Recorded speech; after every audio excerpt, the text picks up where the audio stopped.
네, 여러분 안녕하십니까. 에드가의 실전 경매 에드가입니다. 자, 오늘은 이제 권리 분석을 문의를 해주시는 분들이 계시기 때문에 자, 영상으로 한번 만들어 보겠습니다. 권리 분석 게시판에 2월 16일 날 의뢰를 하셨네요. 네, 한번 보겠습니다. 어떤 내용인지.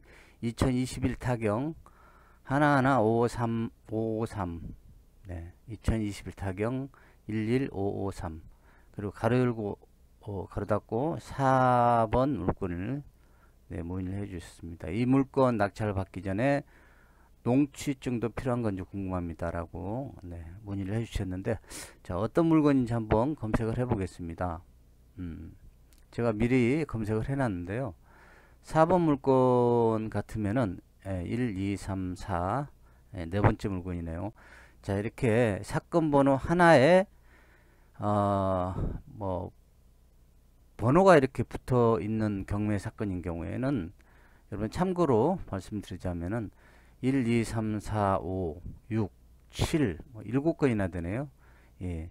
이 7건의 모든 소유자가 동일이라는 그런 얘기가 되겠죠. 한번 보겠습니다. 소유자가 석 누구로 되어 있죠? 네. 다른 것도 볼까요? 네. 역시 석시성을 가지신 분이 이 7건의 부동산을 모두 소유를 하고 있는데, 뭐 어떤 경우가 있겠지만은 개인적인 사정에 의해서 이 부동산 전체가 네, 경매로 처분을 기다리고 있는 안타까운 현실입니다. 자, 네 번째 물건에 대해서 문의를 해 주셨으니까, 자, 네 번째 물건은 요 물건이네요. 네. 물건 종류는 임야로 구분이 되어 있고, 그 다음에 임야니까 당연히 건물은 없겠죠. 그리고 평수가 36제곱미터입니다. 그러면 우리가 이제 평수로 계산을 하게 되면은 10.89평 정도가 되는 임야인데요. 감정가가 네,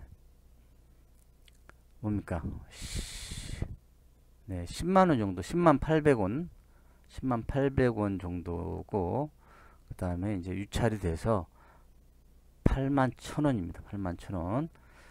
자, 그러면은, 자, 굉장히 소액 그 물건이고, 그런데, 자, 우리가 이거를 이 금액은 사실 있어도 되고 없어도 되고, 네, 그렇죠. 그래서 내가 이 정도의 돈을 투자를 해서 과연 이 물건을 낙찰을 받았을 때 언젠가는 이게 내한테 얼마만큼의 도움이 될 것인가, 이걸 한번 생각을 해볼 필요가 있습니다. 근데 자, 8만 1000원이 아니고 8100원이라 하더라도 뭐 10년이 가고 20년이 가고 30년이 가서도 아무 가치가 없는 것이라면은 사실 뭐 낙찰을 할 필요는 없겠죠.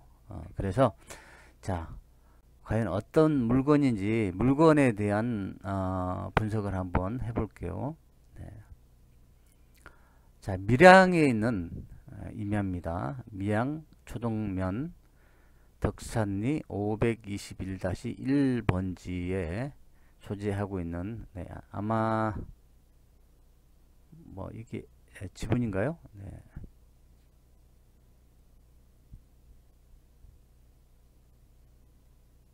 한번 보겠습니다. 일단 자, 소유권 이전은 2016년 1월 29일 날 돼 있고 2019년 6월 26일 날 네. 자, 누군가가 가압류를 했어요. 이 물건에 대해서. 채권 금액은 2억 2천, 정확하게 42만 5천 원입니다. 자, 이 금액을 청구를 한 거예요. 근데 아마 이 가압류권자가 이 물건 번호 1, 2, 3, 4, 5, 6, 7번 전체를 다 대상으로 한 것 같습니다. 그렇죠? 네. 문의를 오신 4번 물건에 대해서 한번 보도록 하겠습니다. 그러면은 이 주소를 복사를 해서 지도를 한번 보도록 할게요. 지도를.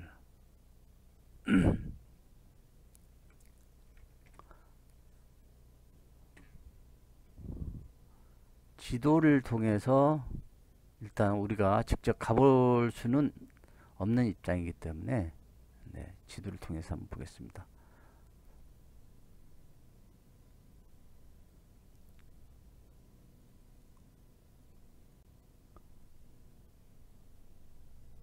자, 위성 지도를 통해서 이렇게 보니까 네, 이런 모양입니다. 아마 이게 고가 그렇게 높은 지역은 아닌 것 같아요. 높은 지역은.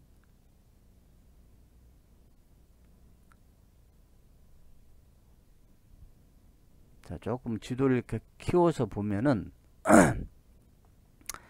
면 소재지도 아니고, 예, 면에서도 좀 네, 거리가 있는 마을입니다. 마을 안에 있는 네, 임야인데 이게 아마 벌목을 했나요? 벌목을 한 것 같은데 벌목을 해서 지금 여기가 아마 과수원으로 이용을 하는 건가 싶기도 한데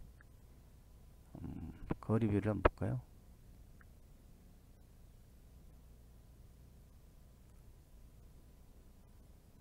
네네, 일종의 가수원이네요. 네, 일단의 가수원으로 사용하고 있고, 자, 그 에리어 안에 있는 물건 중에서 네, 요 정도 됩니다. 요 정도 지금 네, 묘하게 이렇게 돼 있네요. 네, 잘라져 있는 게. 예, 그래서 일단 그러면은 이 물건에 대한 가치를 한번 여러분들과 생각을 해보도록 하겠습니다.